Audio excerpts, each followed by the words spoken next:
Good morning, Market Chameleons, and everyone joining us for the first time. Thanks for coming by and checking out the Market Chameleon pre-market show with this man, Dimitri Parpamanik. Dima, you there? And here he comes. There he is. How you doing, D? Good morning, Will. How are you? Good. You want to start with the disclaimer? Yep. Good morning, everyone. Before we get started, keep in mind Will and I and Market Chameleon, we're not a registered investment advisor. We're not a broker dealer. We're not telling you what to do. We're just sharing ideas. If you needed advice, call your registered investment advisor, call your broker. That's what they're there for. And let me share my Perfect. screen. While I'm doing that, if you're joining us for the first time, Will and I, we do these shows in the morning to try to help answer questions you may have about the Market Chameleon tools, the data, the analytics. If you have a question, type it into that live chat on YouTube. Will's watching it, he'll read it back to me. And we're going to take a couple minutes to give you guys a chance to put those questions in. We'll start out taking a look at the pre-market report, see if we could get insights, what's going on in a pre-market hours, and then we'll move on to the questions. All right. So this pre-market report is tracking stocks that are trading in a pre-market hours. We start out up here with a calendar view, which allows you to go back in time, click on a historical date if you wanted to see what happened in a pre-market on that particular date. So far, we're today on December 13th, and we see we got 404 stocks that are trading higher in the pre-market hours, 310 trading lower. As far as the volume goes, we got almost 99 million shares trading on up volume versus 99 million on down volume, so pretty similar. And if we convert that volume to dollar value, we have $1.7 billion worth of stock trading higher versus $921 million worth of stock trading lower. So, just looking at it, it seems that that's indicating a little bit more bullish sentiment in the morning, more stocks higher, dollar value of the stocks trading higher exceeds the dollar value of the stocks trading lower. So let's take a look at it from a couple more perspectives, and then we'll move on to the questions. Let's come down here. And now we have a report, with symbols in it. These are stocks.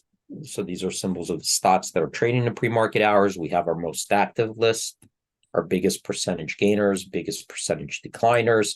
And this list filters out stocks that have to meet certain thresholds in a pre-market, because pre-market trading is much more liquid. So we do look for, volume, price, all sorts of liquidity thresholds to make this list. And we see that the biggest percentage gainers, we got 34 that made our list, 32 on the decliners. So that looks kind of balanced out. However, if you look at this list, it still contains stocks that are low cap stocks, ETFs, leverage products, any security listed on a major US exchange. If it meets those liquidity thresholds, it could make this list. So to narrow it down to a small group of stocks, we could continue using these filters up top. If you have a watch list, you could filter by your watch list. We're going to use this one, an ETF, as an example. I'm going to click on that, and we got different ETFs to select from. These are sector ETFs, broad-based ETFs. Let's do the SPY, which is the S&P 500 ETF. And when you click on it, we filter the list by the holdings that are in that ETF. So SPY, these are S&P 500 constituents. And here we got 5 stocks that made our percentage gainers list. So they exceeded those price movements that we're looking at, and 6 on the decliners. And that seems pretty balanced as well. So far, in a pre-market, I would say it's a mixed bag. Maybe, can't say maybe just from the top part, slightly more bullish sentiment in a pre-market, but nothing like overwhelmingly to point out. So we gave it a couple minutes. Well, if you have questions, I'll take them. Actually, there were a couple items from yesterday's webinar. For those who didn't catch it, we had an IBKR webinar yesterday. Yep. First off, Jim said, great IBKR webinar yesterday, D. Thank you. And Jackie, who also watched it, he said, question to yesterday's Delta volume seminar. Can MC add more criteria choice to the Delta volume search? I guess these are other tools he used, such as theoretical edge, trade price, VWAP, and trade quantity, open interest, et cetera, et cetera.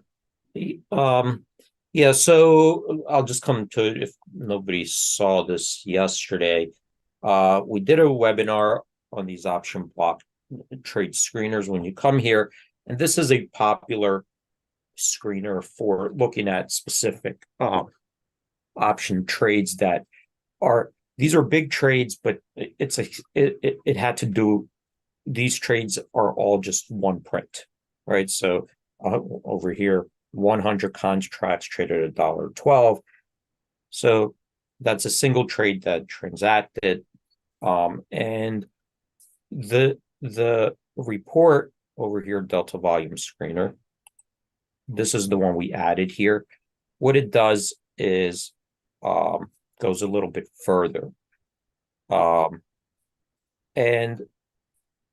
one of the and a lot of this report had to do with also just requests or people explaining to us how they're using these tools.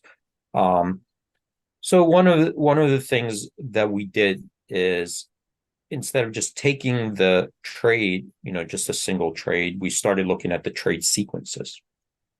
And that's because sometimes a big trade actually gets broken up, right? So because it gets broken up into smaller pieces, and it's just the way things can get executed. It's not even intended to break up. Somebody could enter in like buy 1,000 contracts, but it gets split by the limit order book, multiple exchanges. So that 1,000 contracts, even though it could get filled within milliseconds, it's matched up against lots of different orders to sum up to 1,000.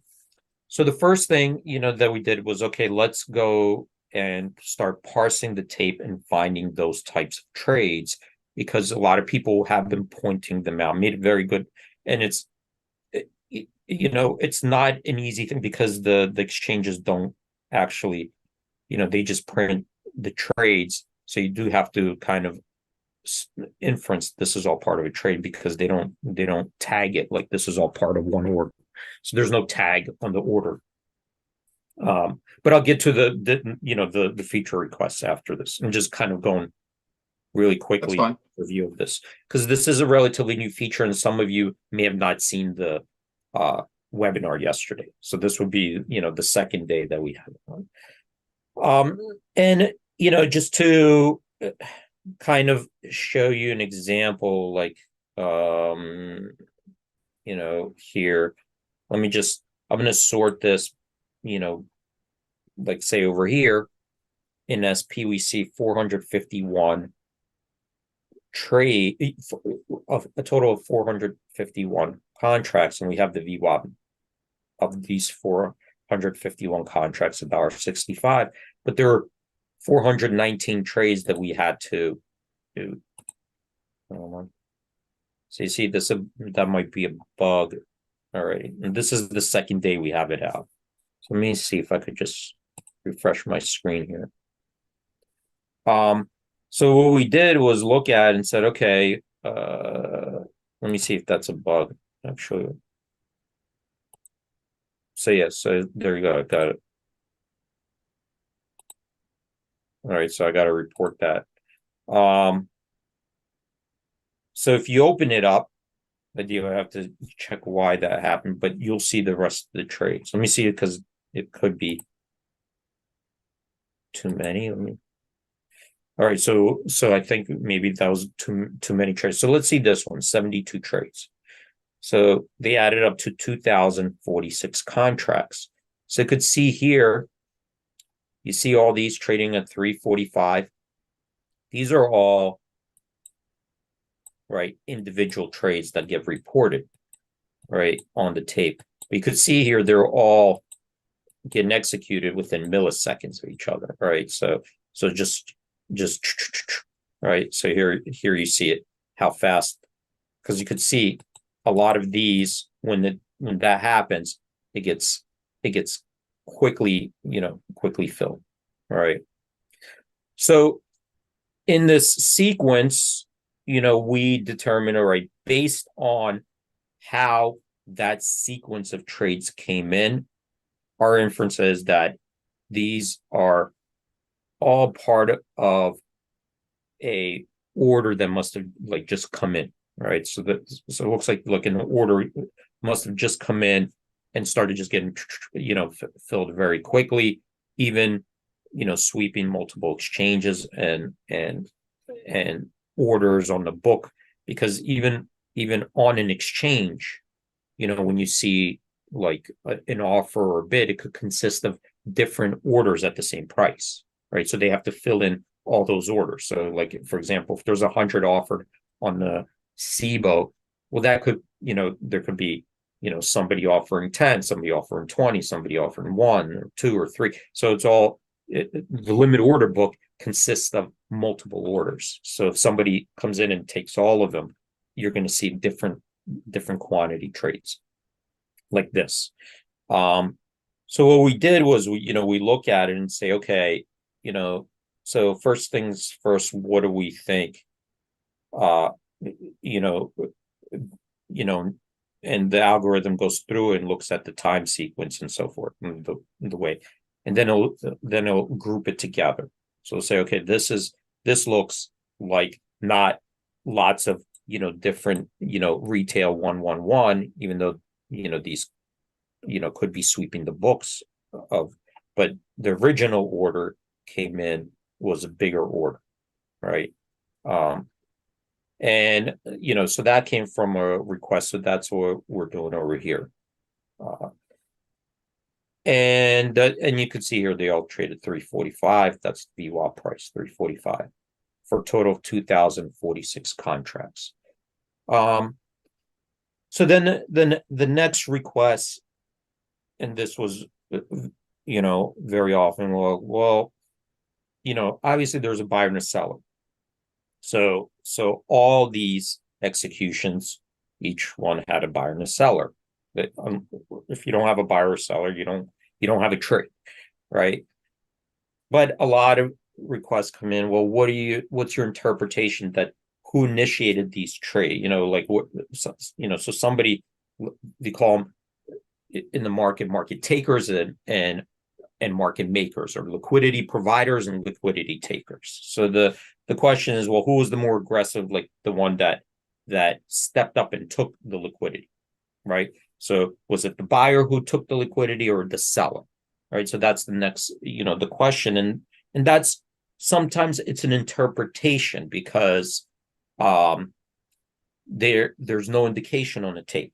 This is the problem, like right here, what we're showing you, these have to be interpreted, right? And looked through and said, okay, what do we think happened here? What is the most likely thing that we think occurred, so we can paint a bigger picture for ourselves?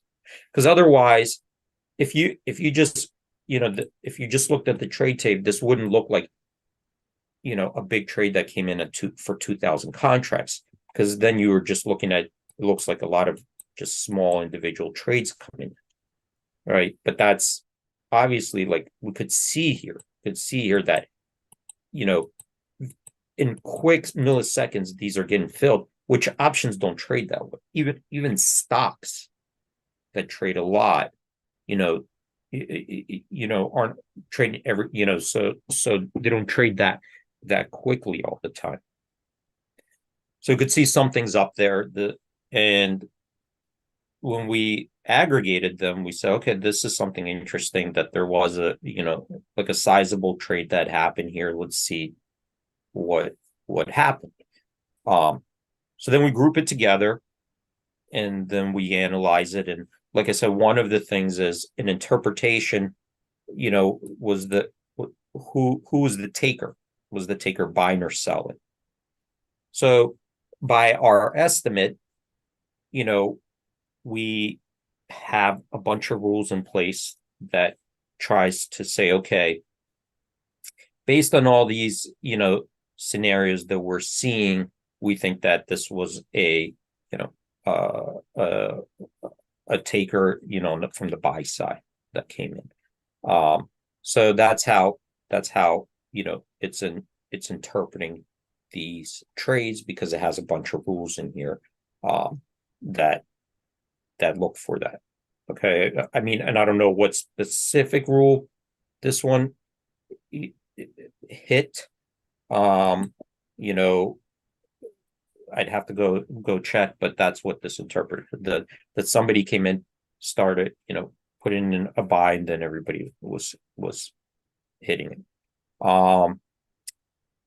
And I could just kind of tell because I could see here on the offer, intermarket sweeps hitting, so somebody's buying once the intermarket sweeps on the offer.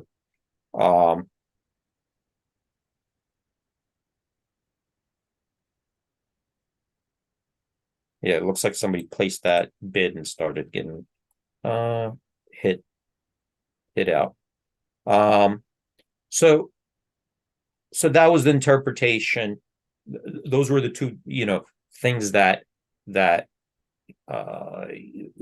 very often people request, because to get just to this spot right there, to get to this spot, 72, summing these up and making this interpretation, this alone, what we're looking at, what I just opened up, these 72 grouped together and trying to make this interpretation, then looking at this data alone would if you're looking at the trade tape, right? If you're looking at the trade tape, how they're coming in, would take probably hours of manual work. All right. So because remember, it's not delivered this way. So, if we go here, it would be, let me see if I could. So just this one alone, and that's why we started working on it. And, there's always lots of exceptions and this and that. So it took a while to do it, but it's hours and hours of manual work, even when you have the data in front of you, because it would look like this.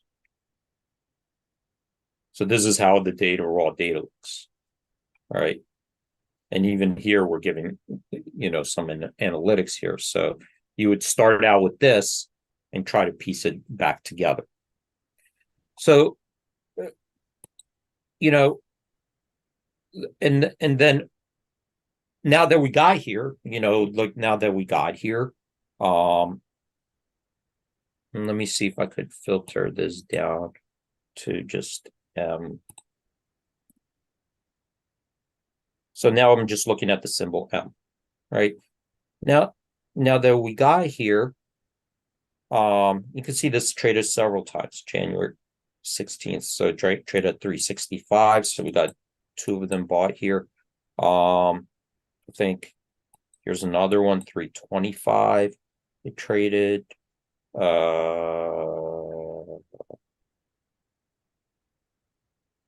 Let me just, so this is all for the symbol M. I'm looking at all these big delta trades here. So there are 32 total. Let me see if I could sort this by expiration. So these were which one was I looking at again? Well, this one here, January 16th. Not sure, D. Right here, January 16th. So quite a bit of them traded. Then, we got here, and how do we then look at this and into part of our analysis? Because what is part of the analysis whenever you're trading is you're trying to figure out what else is trading, what are other players doing. It's like, if you're playing chess, you need to know what's on the chessboard, right? You need to know where the pieces are, where where people put it, what are the, how do you plan around it? And we talked about, what can we learn, from this? And I think we listed something out like 6. And by the way, just so I don't forget, putting in additional features and so forth, as we build it along, I will right now, as you can see, I just found a bug that didn't come up on the testing. So I don't want to flood it with a lot of data here, because this is the second day out, and I'm sure we're going to get more, exceptions we didn't see, bugs in there that people start reporting that we fix that's out of test. And so getting back to, I think 6 major things that we're looking at, to analyze is one, we could see the liquidity in the market. So we could see that there are some sizable trades going on here, and as much as 2000 we see, that a lot of them are coming out in longer dated expirations, and they're getting filled at, in pretty tight markets across the board. So we look at the liquidity, that there are a decent amount of large, trades going on here.